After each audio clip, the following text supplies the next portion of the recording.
All right, there we go. Wow. Hey, welcome to the world of madness. Wow. I love how like this is like in the last 6 months. This is now the third multiverse movie I have seen. Hey, listen. Hollywood is obsessed with this concept right now. Oh, most definitely. Just like we got everything, anything, everywhere. I forgot what. Everything, everywhere, all at once. Yes. And before that, No Way Home. Yeah. Right. And now we got Doctor Strange, Multiverse of Madness. Yeah, we went and saw Doctor Strange, Multiverse of Madness. I really like this. I did too. I really enjoyed this movie. I don't think it's perfect. It has a lot of Marvel problems, but I did really like this movie. I feel like it was also Sam Raimi's also adding his quirky little dialogue into it as well. Right. And also just his style. There is tons of stuff in this movie that you can tell this was a Sam Raimi picture. Yes. And I'll talk about that in a second. So anyways, this movie is basically about it's obviously it really sets itself apart from the rest of the Marvel universe. It tries to it obviously references other things. It references Spider-Man. Yeah. It even references because it talks about how that, No Way Home had to do with the multiverse. A little bit of the past Marvel series. I would definitely say watch WandaVision and before you see this. Right. So you can get at least an understanding of what's going on and little details that they put in there to make sure, hey, that's what happens, but watch it. Go on Disney Plus and watch it. That's almost exactly what I was gonna say. It very much doesn't. It's not so much building off of what you already know from the Marvel Universe movie. It's very much starting at ground zero and saying, this is a new phase of Marvel. Yep. And this is the thing, and this is the kind of story we're gonna tell. And it's got way more of like you said, these MCU TV shows in it than it does the past Marvel films. But really only WandaVision. Yeah. I haven't seen any of those TV shoys. Yeah, you probably want to try to jump on that. I'm going to be honest. It's just so much. But no, here's the thing though. I had, like I said, I knew enough of the concept about the WandaVision show. Mm-hmm. I didn't feel like it hurt my enjoyment of this movie at all, or being able to understand it. My problems came later on, later on in the film when they started getting to that zombie Strange, where I felt like, okay, I feel like y'all are kind of pulling lore and rules out of your ass at this point. Yeah. But I'm they kind of, because this film is basically about Doctor Strange comes across this mysterious girl named America who can travel through multiverses with her own powers, and he finds out that it's basically, honestly, the same kind of concept of anything, everywhere, all at once, where there's somebody who has the power to travel through multiverses, and there's a villain that is able to go through all of them and get you. Yes, and he wants the power to travel to the multiverse. In that movie, it was Michelle Yeoh's daughter. And in this movie, it's the Scarlet Witch. You don't know who the Scarlet Witch is? It's Wanda. Yeah, I think most people. I think most people generally. You learn. You'll probably tell who the Scarlet Witch. They'd always called her Wanda, throughout it, because Scarlet Witch obviously does sound like a villain's name. Yes. And that's very much what she is in this. You want to call out heroes saying, hey, Scarlet Witch, hey. No, you probably don't want someone named Scarlet Witch to come help you. Mm-hmm. So, and Doctor Strange has to basically keep the Scarlet Witch, Wanda, from... It's like a game of cat and mouse, essentially. It's very much a chase film through the multiverse. A chase film through the multiverse. Yeah, I really enjoyed this movie. This movie was... Like I said, as far as it was not any... I can say this about this movie. As far as multiverse movies go, this one feels very small. Especially when you compared to Everything Everywhere All at Once. Yeah. That movie, when that movie talked about infinite universes, an endless number of universes, that movie felt endless. Really? Like breadsticks at Olive Garden. Really? And this movie... they obviously show different kinds of universes, like one where they're made of paint. Yeah. Everything, Everywhere, and All at Once had that, where they were in a universe where they were piñatas, you know? There was one where they're turned to comic books. Yeah, there was a comic book one. I enjoyed that. But it doesn't really feel like it didn't feel as just... Multiverse. It didn't feel like Anywhere is like just mind-blowingly infinite as that movie did. I still enjoyed this movie, though. I felt like what was up, that it's just gonna be like that budget. Yeah. Like, well, it's obviously a Marvel thing, and here's the thing: Everything Everywhere All at Once was very much put out there like a mainstream film. It's not a mainstream film. Really? It's not made like a mainstream film. It doesn't look like a mainstream film. This is a mainstream film, and they don't want to completely alienate an audience with something that might be too over their heads. Yeah. Because he talked about the theory, multiverse theory, and how what happens when somebody interacts with this thing, and it essentially becomes a huge mess if you try to do it, especially like Marvel Cinematic Universe, because there's like too many. They're not trying to blow your mind and ask a philosophical, existential question like the Daniels did in Everything Everywhere All at Once. Me and Nicole talked about this when we went and saw that a few weeks ago. They're wanting to make make this for fans, and they're wanting to make this to continue this universe, and they do a fine job. I enjoyed this movie. I definitely think this movie is honestly so much better that they had Raimi attached to this. Almost definitely. I think what is when they expect people to watch the Marvel What If for the multiverse theories and the alternate scenarios before coming to this Doctor Strange film. So that's why they didn't probably shoehorn that many into multiverse. Yeah. And right. Which I understand. Probably keep it easier to understand, follow for people, so these just don't get overloaded, like you said. I would say the visuals, brilliant. That was 100%. This is the most probably the best looking Marvel film after Ragnarok and the two Guardians of the Galaxy. Yeah. Visually, this is a fantastic film. And back on the subject of Raimi, there is a lot of Sam Raimi in this movie. Sam Raimi, you'll catch on. You'll catch on very easily. First of all, I was already thinking Spider-Man 1 and 2 going into this, because you have the scene, I mentioned this to you earlier, there's a scene when the big starfish thing attacks. And there's all these people sitting on a balcony watching. It reminds you of that scene from Spider-Man 1 when Green Goblin shows up on his glider for the first time. Yeah. There's a scene when they're fighting the starfish monster, and the girl, America, gets thrown up onto the rooftop. And it reminds you of that scene from Spider-Man 2 where Aunt May is dangling on the side. But it's not just that.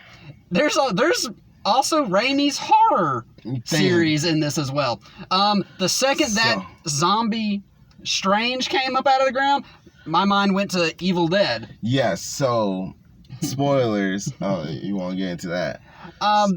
So first off, opening in the movie, we see Doctor Strange, an alternate Doctor Strange, run with America through this separate universe for this book. I don't remember what basically the Darkhold. It wasn't the Darkhold, not the Darkhold. Oh, that other book. Yeah, it was the good version of the book.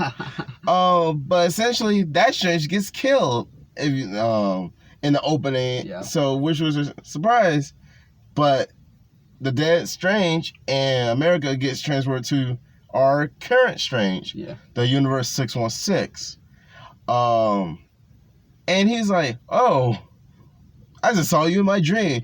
America explained that wasn't a dream. That was actually you, which also proves the concept theories, like the multiverse, which most people talk about. You have a dream that could be an alternate version of yourself. That's that scenario. So and that's definitely the part, the most Rick and Morty part of this movie, which this movie was written by. It was written by Michael Waldron, who worked on Rick and Morty. And then there's something else. Okay, I was also thinking all throughout this movie, I was thinking Drag Me to Hell throughout so much of this movie. Right. Like just the parts with like the candles and like Wanda, how she's accessing these other multi versions of herself is on this like satanic circle with like candles and like it like a whole entire ritual ceremony. I was definitely thinking like Drag Me to Hell throughout so much of this movie. So there's not a villain in this movie, quote unquote. Kind of is Wanda. It's Wanda very much becoming the villain. She's falling. It is very much Wanda becoming a villain. That's something else that interesting. I'll say what is interesting about this movie is this movie is different from any other Marvel film because it's one that's taken all the characteristics of their most tragic hero, of a very tragic hero, and twisting that and turning it into a tragic villain. She becomes an incredibly compelling villain in this. Almost. She definitely played her role as a fallen, tragic villain well. Because the only thing she wanted was to be loved and to have someone to love. You know, she lost Vision. She had these kids in that show, WandaVision. She didn't, which wasn't real. Mm-hmm. So, like... She wants it, but she wants it in a world where it is real. Yeah. And not only that, like, you watch all, like, the moment Wanda was introduced, she's already getting chased, she's already victimized, and just pointing out, like, you're just a bad person after all. But, like, no, it's, like, a real big misunderstanding, because most of her life, she just keep getting, like, the short end of the stick of the scenarios. So when she decided she finds out about America... And she's like... And it's with her powers that she can finally do that. She can finally put herself in this reality. Where she gets to be with her two kids, essentially. And that's all she wanted throughout the film. But as this goes on, she starts to kill anyone who gets in her way of that set reality.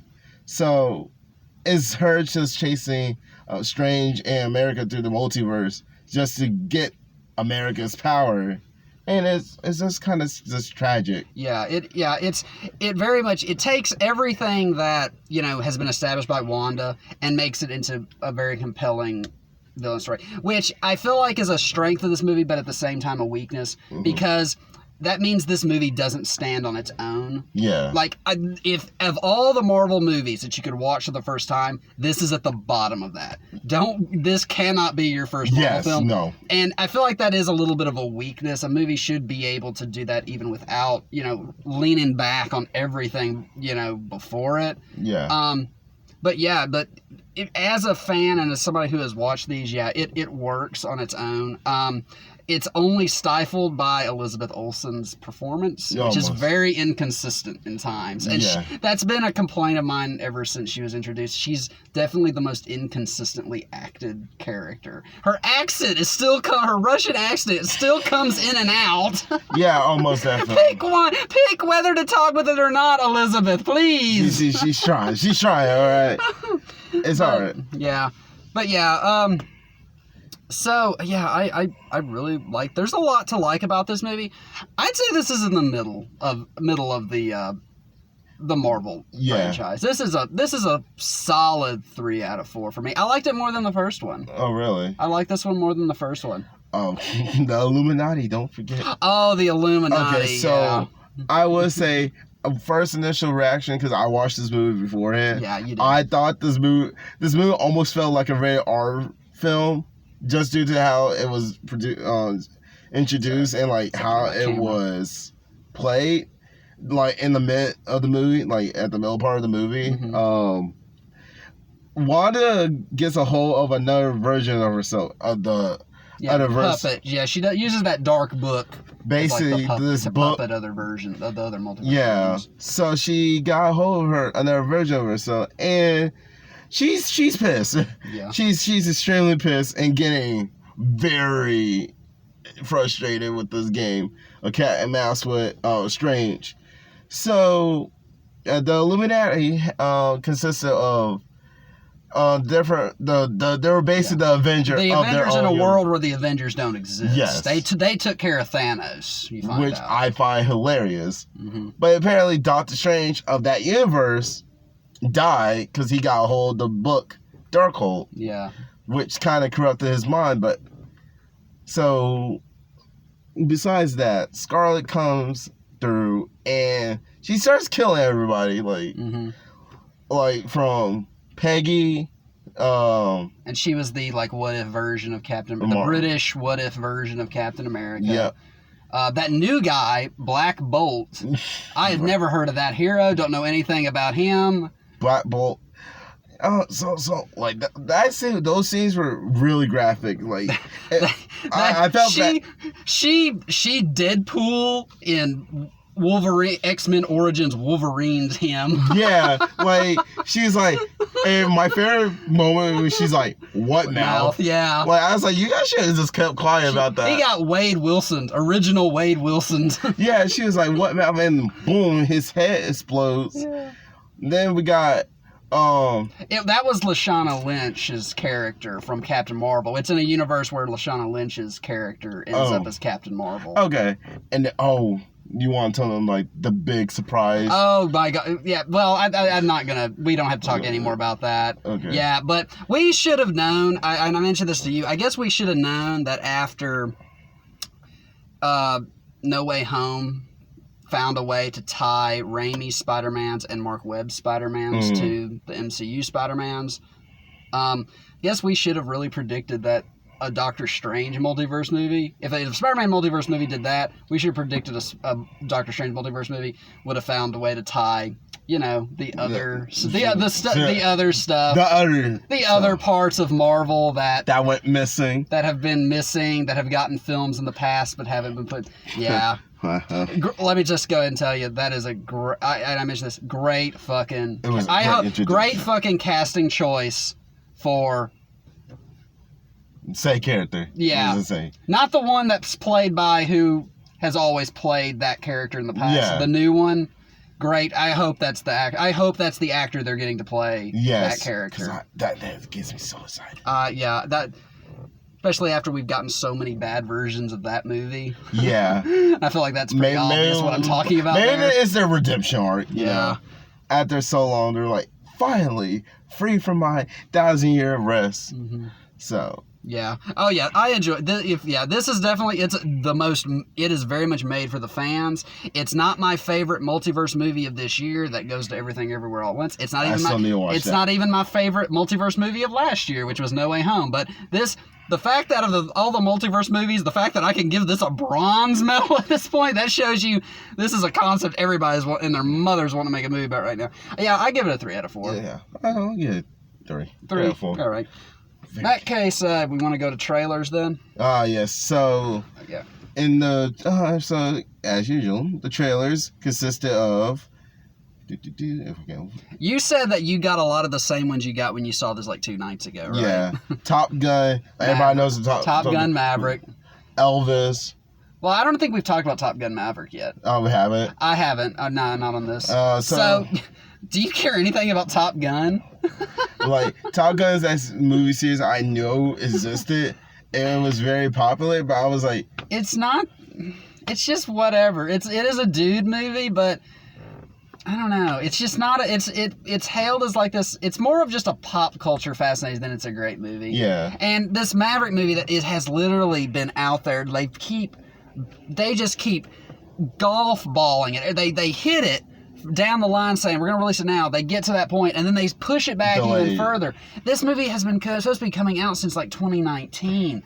And I'm just like, man, let this movie come out at this point. I'm tired of seeing the poster and the big cardboard cutouts in the theater lobby of Tom Cruise. At this point.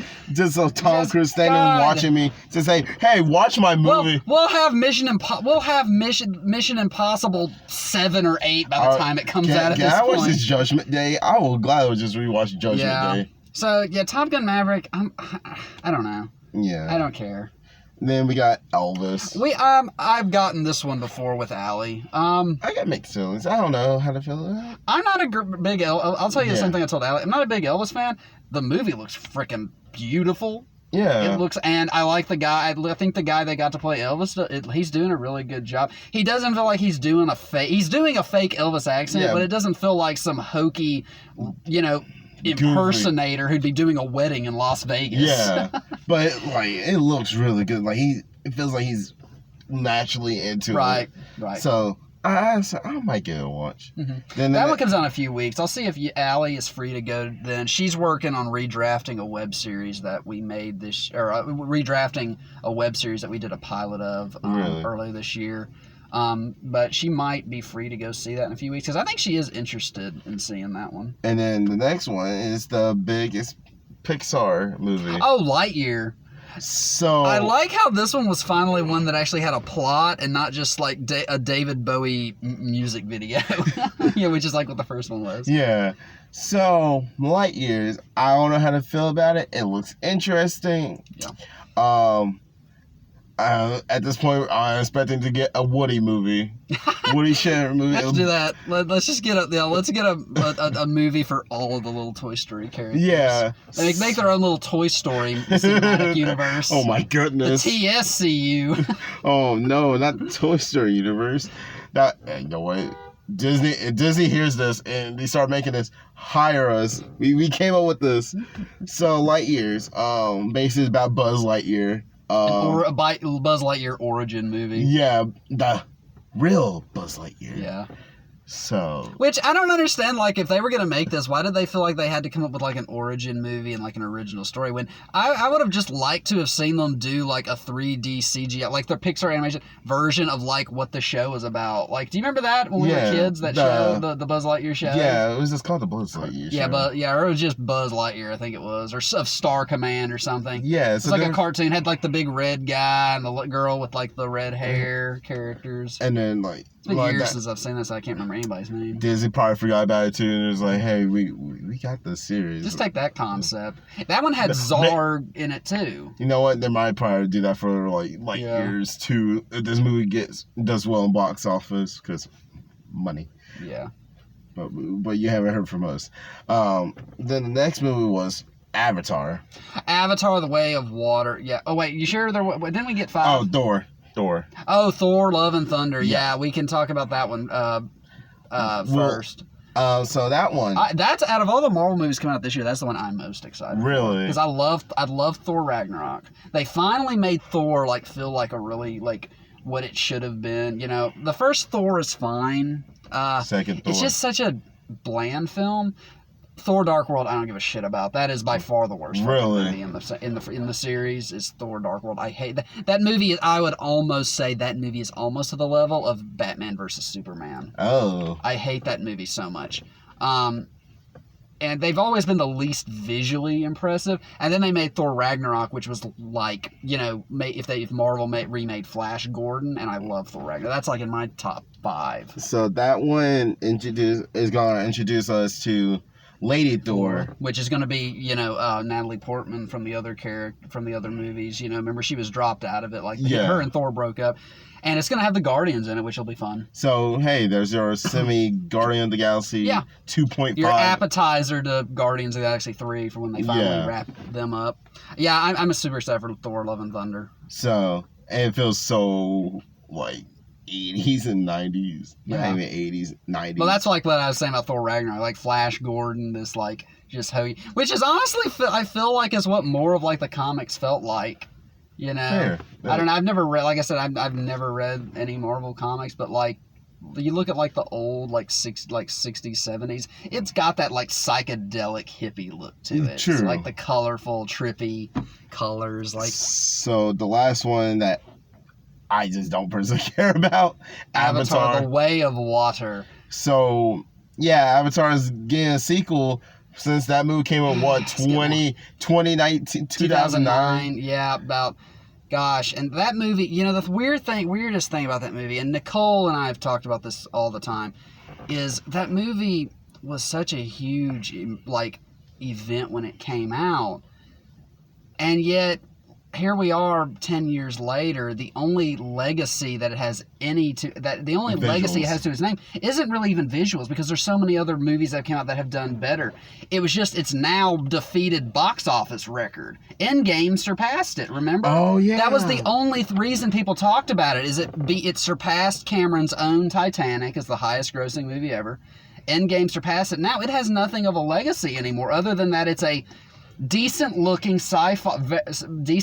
but very, very generic and forgettable and cold sci-fi epic. Like it's literally the same story of Atlantis: The Lost Empire, which I love so much more. I love it. Atlantis: The Lost Empire is such an underrated gem from Disney. And like Avatar, can we get a live action of that one? Like, I wish they would. Please do that. Please do that, and please do Treasure Planet. Oh yeah, those would be beautiful as live action. I feel like they do deserve like a redemption, right? Because they didn't do so well in Disney. Give us a live action. Lost Empire would be a better Avatar, and a live action Treasure Planet would be a better John Carter. Yes, because like most people have like that watch those movies, they're like, "Yo, why doesn't he forget about these? These are gems." Like, I feel like I also don't want them to touch it because they'll probably like screw it up. Yeah. Yeah. Oh yeah, but I don't know. I'll probably. It depends who's the director. It all just depends who's directing and producing it. I'll probably end up watching The Way of Water. I've rewatched Avatar in the last 2 years. Don't need to see it again. It's like I said, it's just not a great film. I might rewatch it later, just to get it out of my mind. It's like, was this movie that bad? And I'm like, all right, yeah, it was bad. It's just like, because I just remember the plot was just very generic. Yeah, it is. It's literally, like I said, it's literally just, it's a combination of, like I said, Lost Empire and Dances with Wolves. Yeah. Yeah. So yeah, that's pretty much it. I don't know what we got to see next. I don't know what comes out next week. If I'm thinking I might maybe, I don't know. I start a new job soon, so I don't know what exactly my free time. Yeah, I don't know what exactly my free time will be starting a new job, and I'm also working on shooting a. So you're gonna be. I'm also working on shooting a scene for this movie that I'm trying to, put out there and get made. So, and I'm working on all that. Still revising a screenplay. So you figure I'm very busy right now. Yeah. So as long as you get everything figured out. Yeah. Well, we'll see. Well, and we'll see what's coming out because, like I said, I don't even know what's coming out next week. Yeah. I don't think Elvis comes out for another few weeks. No. So I don't know what. Yeah. So you can still watch the Sonic movie. Probably. I did that already. You really? Sunday. You really? I don't think I have time to do a scripted review on that, but I liked it. Yeah. Okay. I liked it enough. Me being the Sonic fan, I loved it. Yeah. Yeah. So. That is the review for Doctor Strange. That's Doctor Strange. I enjoyed it. It's a movie I'll probably go back and watch. So probably we'll rewatch it like after Phase 4 is finished. Right. All right. Goodbye. Bye.